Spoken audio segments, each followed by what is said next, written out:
if you like to learn how to draw graffiti wild style, this video for you. What's up, YouTube and YouTube graffiti artists? My name is Louis Nintanga. Welcome to my channel, and today I'm gonna teach you how to draw in wild style. The name I'm gonna be using is Teresa. Okay. So before I start, I'm gonna add like a spray can in the side right there. And also, I'm gonna like to talk about, since spray can is it's a still life. Remember, it's like the item. So like a still life, it'd be like most likely a still life. I like to talk about a little more about still life and how that's like, just to let you know. Then another thing is what kind of medium I'm gonna be using is be mixed medium, like the other video. It's be pencil with ink. So we're gonna jump into it now and look at this over here. So you notice that every time you start with the lettering, right now this is right here, we're gonna start basic lines, one on the top, one in the bottom, and one in the middle. Now actually in let's say when we were back in the elementary school, they teach how to do the alphabets, and A from here, and then the lowercase, this line in the middle usually for the lowercase letters. Being graffiti, all lowercase and actually let's say uppercase letters are at the same size. That's the graffiti what I understand. And what I'm doing here, you notice that there's one here and one in the bottom, same thing. Purpose for that, we're going more of a zigzag type of style. You will see when I finish adding the letters to it. In this stage you have to learn, just draw very lightly, don't draw too dark. And then if you want to learn, get particular letters, hey, all you gotta do, go to Google and have a particular font interested and add some style to it. So I'm gonna show you, and about this video, it's gonna be one more thing I like to say. It's gonna be no music, it's gonna be me talking, and you won't see me drawing it. You will see me when I finish drawing it, stage by stage. So most likely it's gonna be already done, and I'll mostly be explaining to you what I've just done. And this, you could say, this is stage 1. Alright, so over here, this way, if you can see it closely, I just added the basic font of the Wildstyle, and you see Teresa. So you notice that over here, I'm gonna try to keep some of the design element of this kind of font, but I'm gonna actually break it down. So it's gonna be, you notice that the letters are, like I said before, zigzag. This is zigzag. This is gonna be the active flow of the lettering. Okay, I'm gonna explain to you. You probably see spaces over here, but I'm gonna teach you that when I talked about that when I get into like the extensions and then, like say bits and pieces and the arrows or whatever. We can work with that again. So everything, everything is close to each other because I'll be connecting it. This ain't that close, but I make it connect. So that's something. Just letting you know how that's gonna go. So basically, that's it. Just draw very lightly. We're gonna still in the first stage, so we're gonna move to the second stage. So we're in stage 2. If you notice, I started connecting the letters. I actually stylized the letters in graffiti style. And if you notice that, I think one thing I noticed about my style, that actually I really, anything that's like the letters are kind of like straight. Like let's say for example, if you look at this, same thing like over here, the T, but over here I bent it. So every time any letters have any straight line and it's kind of straight, I just bent it. Something with the R, the E, and the S.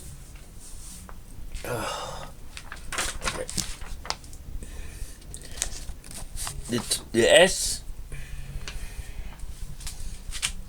and the S over here is like kind of like rounded, but I did like a little bent over here like this, and then I still keep this stuff over here, these little design elements. I still kept it within the lettering. So other than the A, the same thing with the A, it's kind of straight, but over here I bent it. So anything that like has a straight line, I just bent it. Everything's connected. I make some try to keep everything pretty close to each other and connected. All the letters are actually all connected. But as I go on, continue to draw the lettering, it's gonna make some change. I can make changes anytime I feel like it, maybe when I'm inking or whatever. Now the next thing I'm gonna do is, this should be the second stage. We're gonna move on to the third stage. And like I say, you do something like me, like this. And one thing about me, like I like using like different names, and different names come with different letters. So for me, I guess it's good practice just counting one name. And like a lot of graffiti artists actually do that, but I'm a particular graffiti artist. I'm very flexible. I like to do different letters, you know. Alright, so we're gonna work on the connections and the arrows. Alright, so this should be what, the third stage. Right. So the T, I guess you're gonna have to get a little closer to that right there. Let's a little closer. Let's get closer, people. Alright, so that's close enough. Now the T, if you notice, is right here. You see what I'm saying?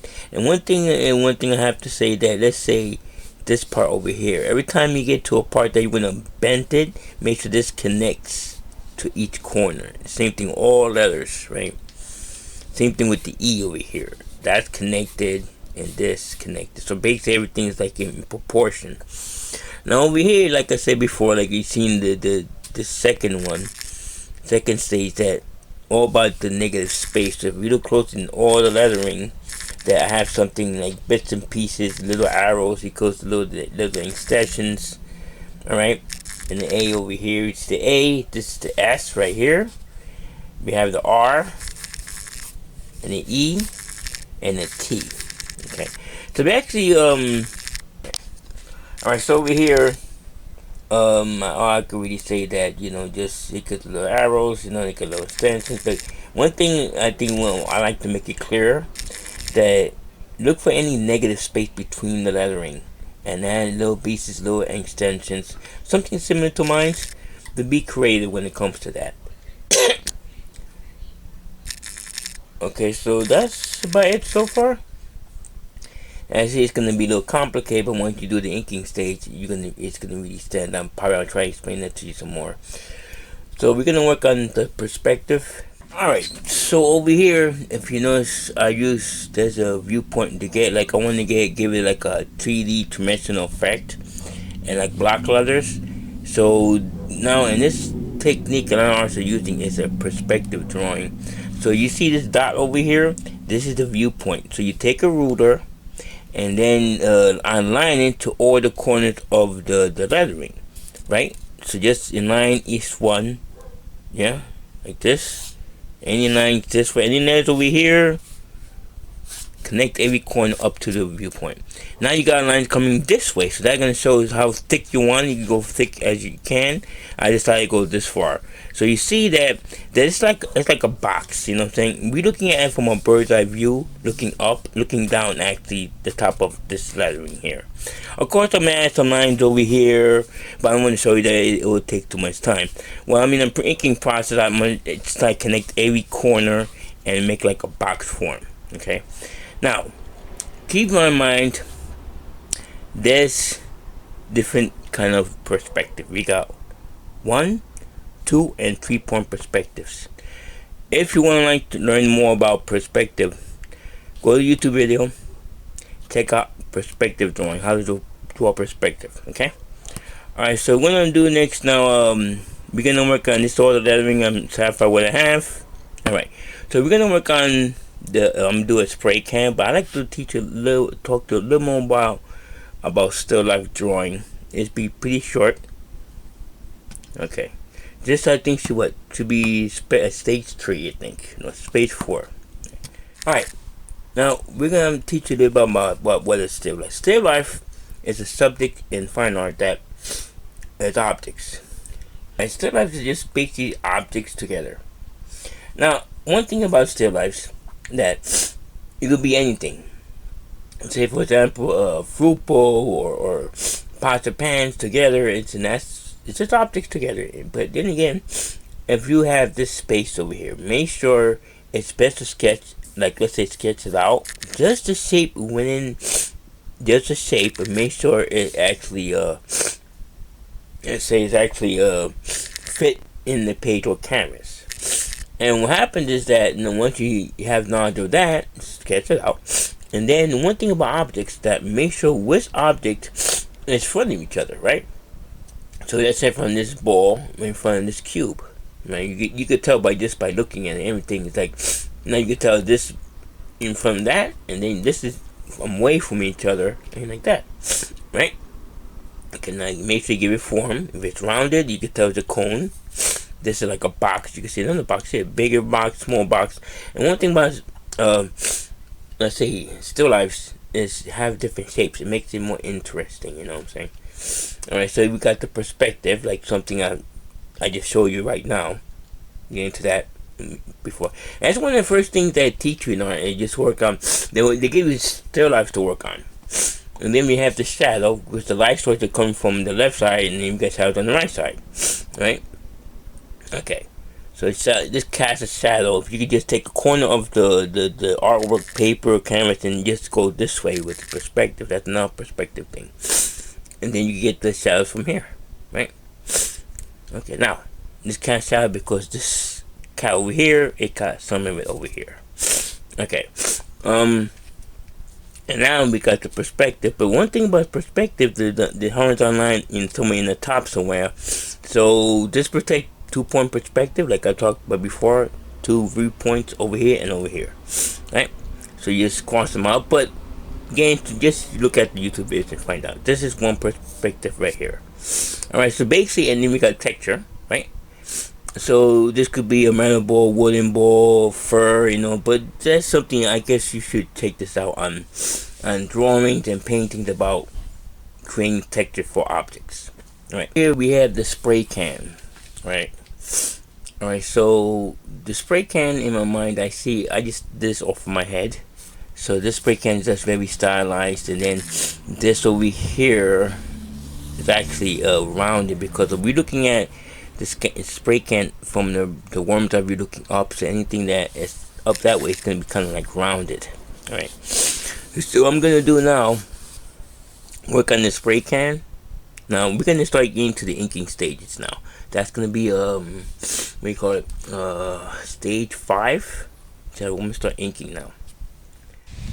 Alright, so right, I decided to ink the whole thing actually, but this is how it's gonna look like. But I'm not finished yet, because actually I just inked it.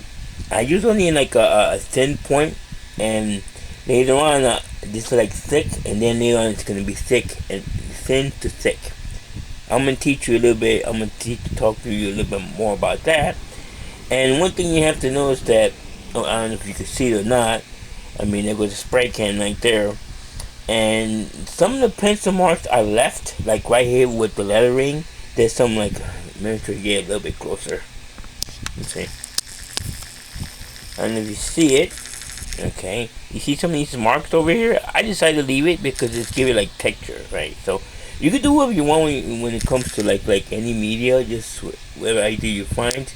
And we look up over here, there's some, you can see there's some pencil marks over here, so I'm just gonna leave it now.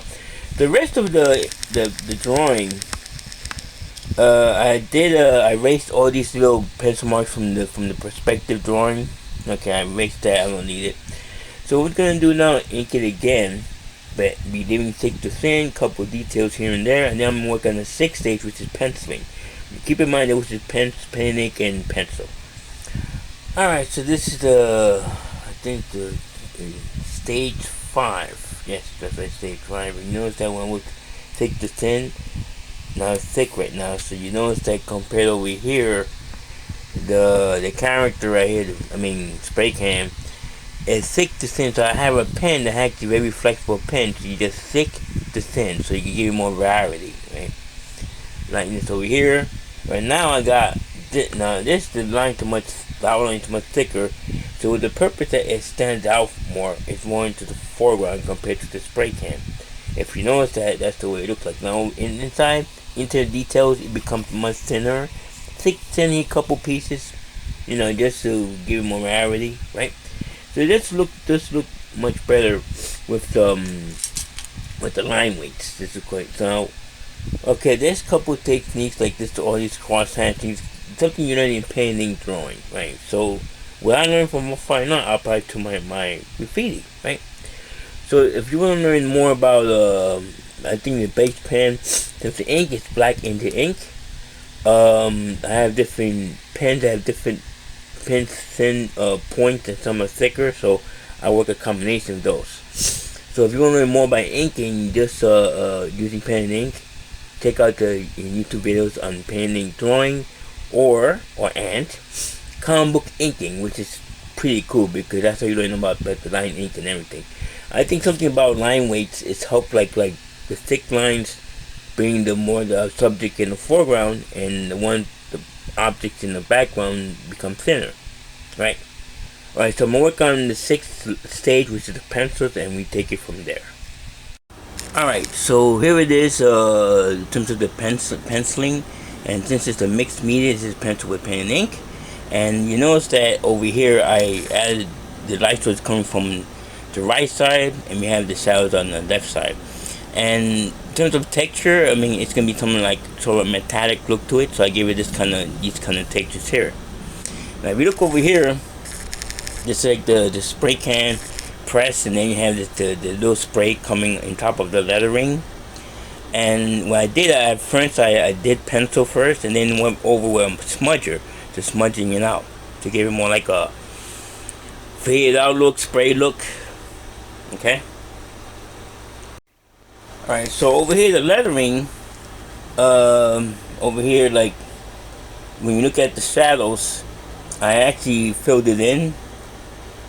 If you look over here, and then wherever I get like a little shadow, because if you look inside the lettering, more deep into the lettering, it becomes more darker. So the light source is coming in front of the lettering, and as you go more deep into the thickness of the lettering, it becomes more of a shadow. It gives it more. It'll make it stand out more because once I add the pencils, and then here's a little bit of shadow. All right, you got the lighter view, the medium view, and the darker values. Alright, call to action. I want to take a moment to let you know if you're interested, I can feature your name in Graffiti Style in the next video. You got a few options. Options 1. I will draw your name in Wildstyle Graffiti for free. This one's just for fun and exposure only. Option 2. I can draw your name in Graffiti Wildstyle in the video and create a commissioned version just for you. There will be a charge for the commission, but not for the video itself. Option 3. You can request a commission only. I will draw your name in Wildstyle as a private piece, but it won't be uploaded to the YouTube. If you'd like to contact me, I will post my email address in the video. Please note I ask for written permission to email. For my records, when you contact me, introduce yourself and share your graffiti name or your first name. It do not have to be graffiti name. If you're a graffiti artist or writer, social media, I will be happy to give you a shout out in the video. When you send the email, I will ask a few questions to set up your commission. Commissions are available for United States residents only. If you live outside the United States, I can create a video version of your name drawing. And if you like to buy my artwork, check out my Etsy page, or if you don't have a Etsy account, you can email directly, since I also have accepted PayPal. Okay, this is my email. It's graffartist305@yahoo.com. It's graffartist305@yahoo.com. Okay, here is the piece. Teresa, Teresa. You see the T, E, and the R, and the E, and that's an A. So tell me what you think about my piece. If you have any questions, let me know. If you like this video, give it a like, comment, share, and subscribe to my channel. My name is Louis Ning Chan. Thanks for watching.